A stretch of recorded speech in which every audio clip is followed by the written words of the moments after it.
আসসালামু আলাইকুম রাহমাতুল্লাহ।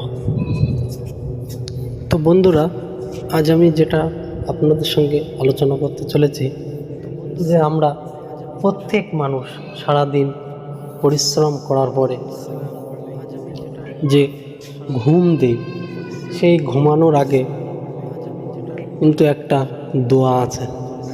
সেই দোয়াটা আমরা অনেকে জানি, অনেকে জানি না। তো যাদের জানা নেই তাদের অবশ্যই জানা উচিত, কারণ আমরা সবাই মুসলিম, আর মুসলিমদের জানা একান্তর কর্তব্য। তো যাদের জানা নেই যে ঘুমানোর আগে কোন দোয়া পড়ে ঘুমাতে হয়, তারা অবশ্যই এই ভিডিওটি মনোযোগ সহকারে শুনুন এবং আমল করার চেষ্টা করবেন ইনশাআল্লাহ। আমি সম্পূর্ণ দোয়াটি আপনাদের স্ক্রিনে দিয়ে দেব, সেটা দেখে যাদের মুখস্থ নেই তারা মুখস্থ করে নিয়মিত আমল করবেন, আর যাদের মুখস্থ আছে তারাও একবার দোয়াটি দেখে নেবেন যে আপনাদের সঠিকটা জানা আছে কি জানা নেই। তো দোয়াটি একদমই ছোট, আপনারা হয়তো 2-3 বার দেখলেই মুখস্থ হয়ে যাবে। যারা আরবি পড়তে জানেন না তারা বাংলায় দেখে নেবেন, আমি আরবি এবং বাংলা দুটি স্ক্রিনে দিয়ে দেব। তো কথা না বেরিয়ে চলুন শুরু করা যাক। সেই দোয়াটি কি?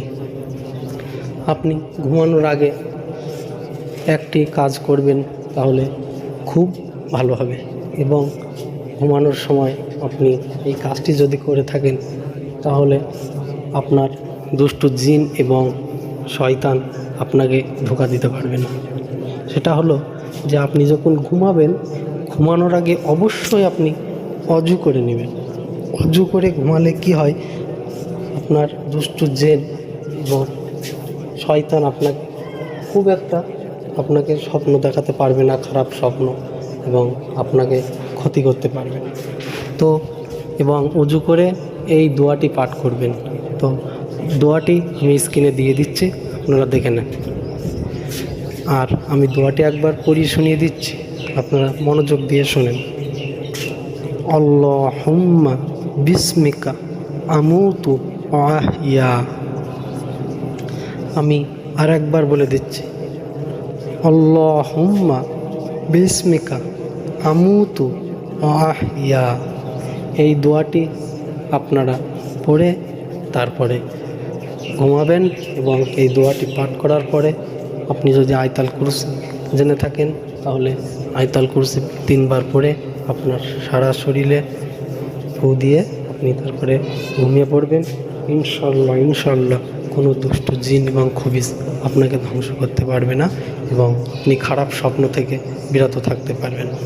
তো দেখা হবে পরের ভিডিওতে। আসসালামু আলাইকুম।